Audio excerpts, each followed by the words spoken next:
And we begin this Sunday morning with the road ahead for President Trump's agenda. The president is capping a very successful first 100 days in office, having achieved many of his campaign promises, including securing the border. Apprehensions down 99.9%. But even more critical than the last 100 days is the upcoming 30 days, as Congress efforts passage of President Trump's agenda. Here's House Speaker Mike Johnson with me here last month. Getting it done by the end of May is important as well because the debt limit cliff is approaching. At least 7 House committees have marked up the bill, which includes tax cuts, border security, defense spending, while cutting wasteful spending. The House Ways and Means Committee pushed its markup from this upcoming week to the following week in a race to get the budget reconciliation bill passed in the House by Memorial Day and sent to the Senate and then the president's desk by the 4th of July. This as President Trump is asking Congress to cut more than $160 billion in overall spending on non-defense programs in next year's budget, as the national debt creeps ever closer to $37 trillion, in part due to the $7 trillion in new spending under the Biden administration. All of this as a new report shows the impact the president's tariffs are having on China, with new export orders falling to the lowest reading since COVID-19 in 2022. And manufacturing activity dropping to the lowest level in more than a year. Certainly enough pain to get Beijing to pay attention to fair trade talks with America. Here's the president with his cabinet this week. I know that China is doing very poorly right now. I just saw some reports coming out, and I don't want that to happen to China. I hope we're going to make a deal with China. We're talking to China, but their factories are closing all over China because we're not taking their product. We don't want their product unless they're going to be fair with us. And that includes intellectual property and other things. Joining me now in this Sunday Morning Futures exclusive is Senate Majority Whip, Wyoming Senator John Barrasso. Senator, thanks so much for joining us this morning. Thank you, Maria.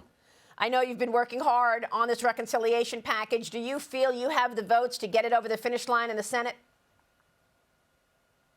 I'm very confident we'll get there, Maria. Look, these first 100 days with President Trump, you talk about the pace and the progress made. It's been breathtaking. And in terms of securing the border, getting his cabinet in place so quickly, lowering prices for the first time in 4 years, amazing. But it's not just those first 100 days, it's the next 100 days are critical because we probably have a shorter period of time than that. We have promised the American people safety and prosperity. And that means a comprehensive economic plan that needs to be passed so we can get to this strong, healthy economy that is growing. So those are the things we want to do. Higher wages, lower costs, more jobs here in America, bring them back home. The other reason we have to get this done in a timely manner is that if we don't, the Democrats' $4 trillion tax increase will come into play. We need to stop that. The Democrats are trying to make us fail because they like high taxes. They like big spending government. Look, they're the party of open borders, high prices. We will succeed. We need to succeed. It's so important to put more money back into the American people's pockets. So, Senator, tell us what the issues are. I mean, everything that you just laid out, someone who is not focused on all the details would say, well, why wouldn't all of the senators be in favor of that? The last time you had to do this back in President Trump's first term, you didn't get this done until December, the end of the year. What are the issues that are holding back some of your colleagues? Is it raising the debt ceiling? Is it SALT? What is it specifically? Well, specifically, I like to talk about the things we agree on, and we agree on securing the border. We agree on keeping taxes low and getting prices down. And those are the things we agree on. And we have actually done a blueprint. It passed the House. It passed the Senate. So we're on the right path. And you mentioned earlier the numbers. We need 51 votes in the Senate. The House needs 218 votes. As the whip, my job is to make sure that we can get the votes there. That's my focus. But let's talk about why this is so important that we get through any of the distractions of where we disagree. I was at a pancake breakfast yesterday morning in Wyoming talking to a woman who was telling me just how hard it has been for her and her family the last 4 years of the Biden administration. She knows it's going to take us a while to get out of this hole that we're in, but it matters to her that we get this economic plan done quickly. To me, that's the deadline. That's the urgency, to put money into her pocket. And so many of these proposals that the president has come up with are critically important to people. No tax on tips, no tax on Social Security. To me, that's why we need to get this done quickly. Put this in place. And some of your members might come back at you and say, sure, but this is our one opportunity to actually get spending under control and cut into that $37 trillion in debt. Do you believe that you will be able to match what the House has identified, $1.5 trillion in spending cuts? Because so far, the Senate has come up with what? $3 or $4 billion in spending cuts. So tell us now, definitively, do you believe you'll be able to match the House's spending cuts? Well, I do, and actually our number is a little higher than that of what we'd like to get to. The American people know the government is too big, it spends too much. They saw this list of things that have come out of the spending under the bloated budgets of the Biden administration for the last 4 years that have given us the highest inflation in 40 years. And when people see this list of $20 million for Sesame Street in Iraq or sex change operations in Guatemala, people are furious here in Wyoming and across the country. Yeah. The Democrats are mad, too, not because of the amount of spending, but because we exposed the amount of spending that we're done. We need to wipe this out. Right. Well, look, you've done a great job. Let's not forget, it wasn't just the best 100 days for a president. In these last 100 days, it was also a very positive 100 days for you and your colleagues in the Senate, having passed President Trump's cabinet in record time. Congratulations to you on that, as well as passing things like the Laken-Riley Act and the Fentanyl Act. But I want to get that number. What number do you believe you'll be able to come up with in terms of spending cuts? You just said to me it'll be more than $1.5 trillion. What are you thinking? Well, that's what we're working on. You know, this members of the Senate Finance Committee, we've been meeting since last summer on coming up with potential reductions in spending by the federal government.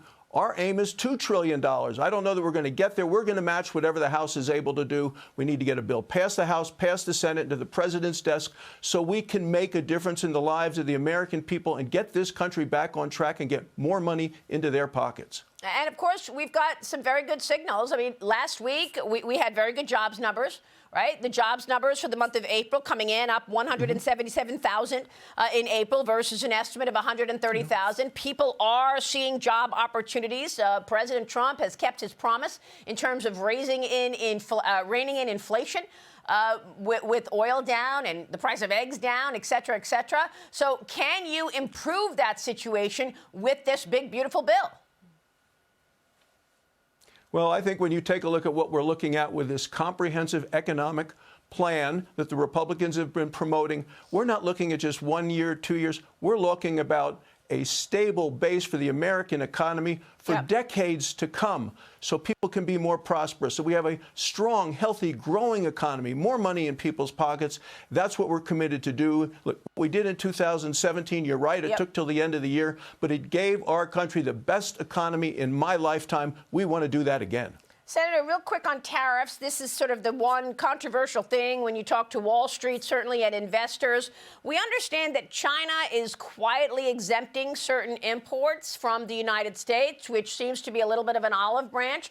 They want to do it in a proud way. They don't want to look like they're caving to President Trump. What can you tell us about the impact of tariffs and where you see this going? Because we see that China could be inching toward a U.S. trade deal, according to Scott Bessent, who was with me last week on Mornings with Maria. Well, with regard to tariffs, you know, they are just one part of this major economic plan that we're putting in place. They're a tool to get people that have not been treating us fairly to treat us fairly. And with regard to China, it is a way for us to stand up to China. For years, they have taken advantage of us. They have gotten rich. They have gotten strong. You know, over that, they've rebuilt their military. They steal our trade secrets, all of those things. And we need to continue to stand up to China. Once after COVID, we said never again will we be beholden to them as we were for critical minerals, critical materials, critical medicine. We need to do that in the United States. Very important point that you make, Senator. Your work is so important, particularly today. We so appreciate your time. We'll be watching your work, so thank you. Thank you, Maria. Senator John Barrasso. Hi, everyone. I'm Brian Kilmeade. I want you to do me a favor. I want you to click to subscribe to the Fox News YouTube page. This is the only way that I know for sure that you're not going to miss any great commentary, any great news bites, any great interviews coming your way on Fox. You can get it all here on YouTube. So subscribe right now.